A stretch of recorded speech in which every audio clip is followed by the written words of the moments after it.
Good evening. Welcome to the NYNJPA weather long range video discussion.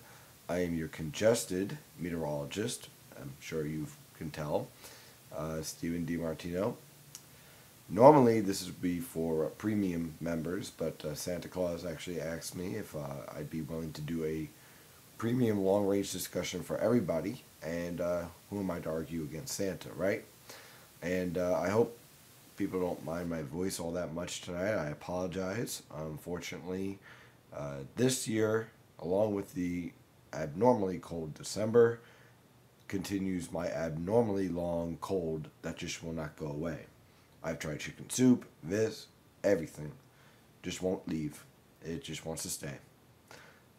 Now let's talk about the weather because this is getting pretty interesting here. Premium members know that I've been talking about for a while now that this winter is going to be unlike the other two, which is going to be colder, it's going to be stormier, it's going to be far more interesting with a lot more blocking. This is the latest 7 to 10 day forecast for the European model guidance and the GFS model guidance. And a fundamental change is going to be happening with the 500 millibar pattern. Namely, we're going to get above normal heights starting to develop around the North Pole. That's going to force our polar vortex to the south and create what's called a negative Arctic oscillation.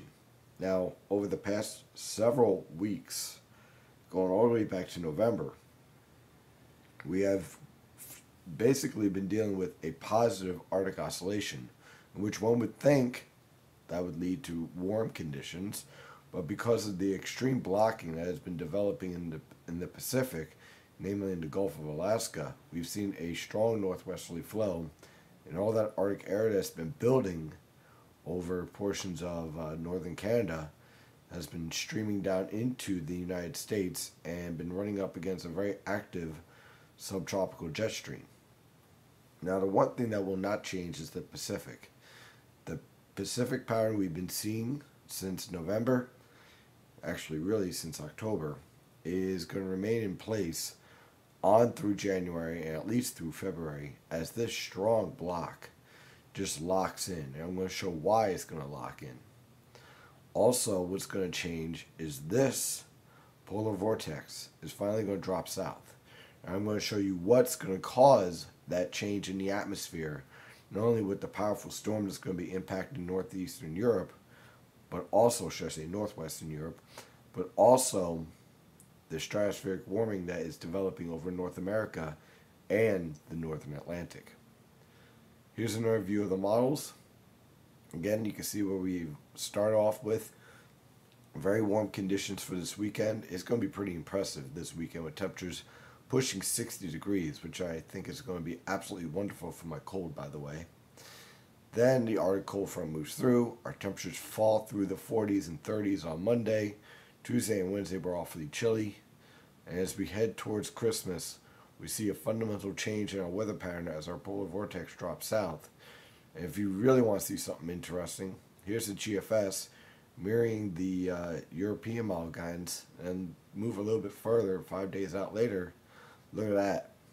Polar vortex sitting right over the Hudson Bay, Arctic air invading the United States, and we are dealing with a snowstorm right around January 4th. Now, granted, you cannot take the GFS this far out with any type of reliability in terms of details, but you can see exactly what's happening here and how this pattern is starting to evolve with a very powerful Arctic high pressure system building down into the plains and expanding towards the east.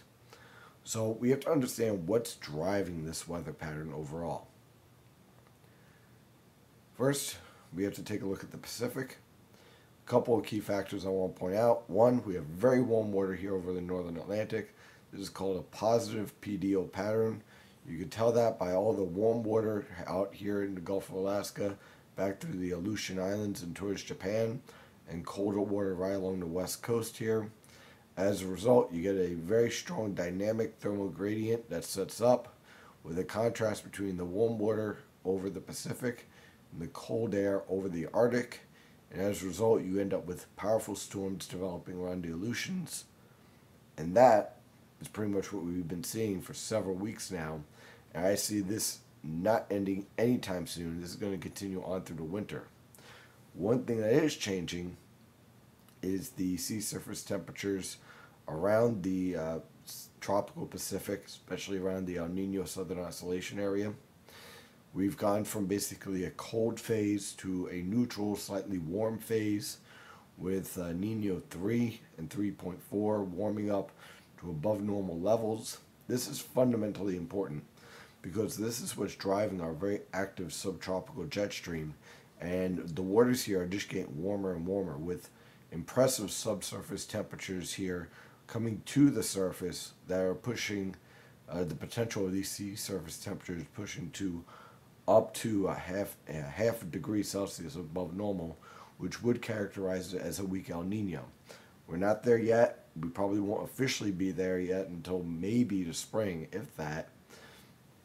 But the importance of this evolution is that it enhances the subtropical jet stream and keeps a very active and dynamic weather pattern over the central Pacific that builds a ridge over the west coast and drives that Arctic air into the eastern two-thirds of the United States. And we can see that very nicely on the infrared satellite picture. Storm after storm developing to the south of the Aleutians. That pumps up the ridge, drives the cold air into the plains and eventually towards the east.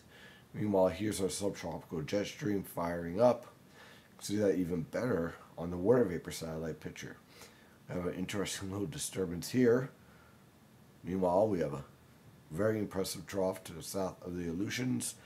Here's that ridge again, and here comes that trough. And you got these little subtropical disturbances undercutting the ridge coming into the southwest and towards the eastern United States. In this whole pattern, keep this in mind. The subtropical jet stream is not going away anywhere. It's going to remain a constant factor. So you're going to have this tropical moisture from the Pacific interact with Arctic air. And that, thus far, has led to a rather stormy December. And it looks like it's going to lead to a very stormy end of December and also much of January. But what we've been dealing with so far, luckily, in some respects, is a very positive Arctic oscillation. So the question you have to ask is not what model do you want to follow, but what's going to cause this Arctic oscillation to switch and go negative. You have to have a forcing mechanism. You can't just say, well, I'm going to follow XYZ model, throw it out there on Facebook, and that's going to be my forecast. Because you have to understand what's driving the atmosphere. What dynamics are you going to use to justify your forecast? So let me show you what I've been following for several weeks and what I think is going to be the forcing mechanism to get everything kick-started. And that forcing mechanism is right here. This stratospheric warming, which I've been warning about, is a fundamental factor in what's influencing our weather pattern. And this warming, what it does, remember, the atmosphere can expand out into space. So what's happening here is that this warming is developing at 10 millibars and then pressing down towards the lower portions of the atmosphere through 50, 70, 100, and eventually into the 500 millibar pattern. And what that leads to is below normal heights. So kind of look at this in an inverse fashion. When you see significant warming here, that means below normal heights are likely over the eastern United States, and that's expanding into the Atlantic, northwestern Atlantic. We're also starting to see that very nicely over Asia and Eurasia, right around Western Europe here, or should I say Eastern Europe here. And we've been seeing that for the most part above normal, should I say very cold temperatures, thus above normal heights over the portions of northeastern Asia and Alaska. Now this cold anomaly is what's been keeping the Arctic oscillation from going negative. Okay, now as this starts to weaken in its influence and this continues to build, that's what's going to cause a trigger, and that's what's going to drive the entire weather pattern forward into a very dynamic and interesting phase as the weather pattern as a whole becomes far more stormier. But we have to find that final mechanism at 500 millibars to really switch over the pattern to a negative Arctic oscillation. And let me show you exactly what that is. This is a 500 millibar pattern today via the GFS, National Weather Service. Now I want you to keep an eye on Europe here. As we head towards Europe, let's see here. Okay, now at this point, let's go back for a second. Okay, so here we are today. And notice we have below normal heights around the Arctic. We have generally a weakness in the Arctic. We have a ridge over northeastern Europe. We have a ridge over the Pacific here. And that's what's driving in the Arctic air into the United States. But the polar vortex is lifted further north. That's going to allow this ridge to build as this trough deepens. We end up with very warm conditions for this weekend. So let's move forward and see where the pattern starts to change. Keep an eye on Europe here. Now you see this ridge? This storm is going to explode and force this ridge into the Arctic. So when that happens, we finally have above normal heights here. We have this storm blowing up right around basically Ireland and approaching Great Britain. And it's moving over Iceland, and it's just an epic storm right around Christmas, okay? This storm is going to be something that is likely going to be in the record books. It's going to be very impressive. Now, as that storm explodes, there has to be a counterbalance. Here's your counterbalance. Very strong below normal heights, very strong above normal heights. That forces our polar vortex down here to drop south. And so let's see what happens once we get that trigger in place. You can see the whole pattern as itself evolves. Here comes our polar vortex dropping south. Now we have established above normal heights. We build a bridge of above normal heights, and you end up with what you see here at 364 hours with a very impressive polar vortex over the Hudson Bay. Arctic air just streaming right in from basically Siberia right into the eastern two-thirds of the United States. And oh, by the way, we have an upper level low undercutting the ridge here over the Pacific. So we have our subtropical jet stream, we have our Arctic air coming in, we have a convergence of those two jet streams here, and that's going to lead to a very interesting pattern as we head into January with a dynamic weather pattern. We have blocking in the Atlantic now. We have a strong polar vortex over portions of the Hudson Bay. We have that ridge that is building up into Alaska, and we have that Arctic air invasion, and we have our active subtropical jet stream. And one very important factor here in the Pacific, we see this starting to really establish itself over the this upper level low, starting to establish itself off of the California coast. These two act kind of like as a balancing act here. So this is not going away anytime soon, okay? Because this ridge will feed this trough, and this trough will feed this ridge as a conservation of mass sets up between these two features here. So this is going to lock in, this locks in, and we end up with a very impressive weather pattern as we head into January and February. That would be, well, it'll keep me very busy. That is for sure, with plenty of snow maps, ice maps, and all sorts of interesting storms developing over the eastern United States with this type of weather pattern. Now, the reason why I'm showing this is not because I like the GFS, but because in this fashion, now it probably won't be 100% like this, but in this fashion, this type of weather pattern is very much supported by what is happening right now. What's happening right now physically here and here and with these anomalies here all point to this solution eventually. See, when you're using a model, you don't just use it saying, I like the way this looks, so I'm going to go with it. You have to look at this model and say, okay, are there triggers in the atmosphere that would cause this type of solution? And what I just did was show you what those triggers are, how they're evolving, right now, right this moment while we're chatting, and how it should transition and move forward.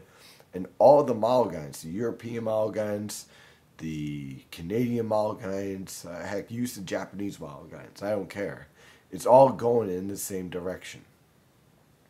So once we get this storm impacting around Christmas in Europe, right around Great Britain, when you see that happen, that's when you know about 5 days later, maybe even sooner, we'll see our change in our weather pattern as that ridge builds into the Arctic and triggers this whole weather pattern here to set up. And once it sets up, I think it locks in for several weeks of very interesting weather. Moving beyond that point, I just want to show very quickly, here we are right now with our weather pattern. It warms up for this weekend. Enjoy the warm weather while you can. Get out, enjoy it. Do your shopping, do your decorating. Go out, have a tan because it's going to be 60 degrees out. Everyone's going to be happy. And then the bottom drops. Cold air comes in. Here comes Christmas. Hey, how about an Arctic air mass? And that drops south and it gets very cold. So I hope you enjoy the 60-degree temperatures for Sunday, because after that you probably won't see them until March if you're lucky, with this type of weather pattern locking in and remaining in place for some time. Next, I just want to cover what's happening with the sun right now, and we'll talk about that in just 1 second. Okay, so next we're going to talk about the sun. Now, the reason why I want to talk about the sun is because it has a fundamental impact on our stratosphere and the potential for high latitude blocking. Keeping this very simple and in layman terms, an active sun means a colder stratosphere, which means less blocking. That's a very layman basic term here, very basic definition here of what's happening with the influence of the sun and the earth. Okay? And the reason why is because it produces a UVA radiation that can destroy ozone, which leads to cooling in the stratosphere. Now again, there's far more into the science here than what I'm going over right now, very basic terms. Those of you who are versed in solar science are probably saying you're leaving out a whole bunch of stuff, and you're absolutely right, I am. And the reason why is because if I added in everything that we know about the sun, which is still limited, this video would be about another 4 hours long, and I don't think YouTube would like that very much. But the point here is that we have just reached the peak of solar cycle 24, which has not exactly been very impressive. It's been one of the weakest cycles in 100 years. And we are passing the peak and heading towards a decline in the solar cycle that could be a very impressive minimum, one that we haven't seen in a very long time. And that's important because when you have a very quiet sun, that typically leads to cooler global temperatures and also an increase in high latitude blocking because it allows for a warmer stratosphere. Remember, think of the stratosphere working in an opposite direction, okay? When the stratosphere is warm, that means heights at 500 millibars or lower, which means you have a cooler environment overall.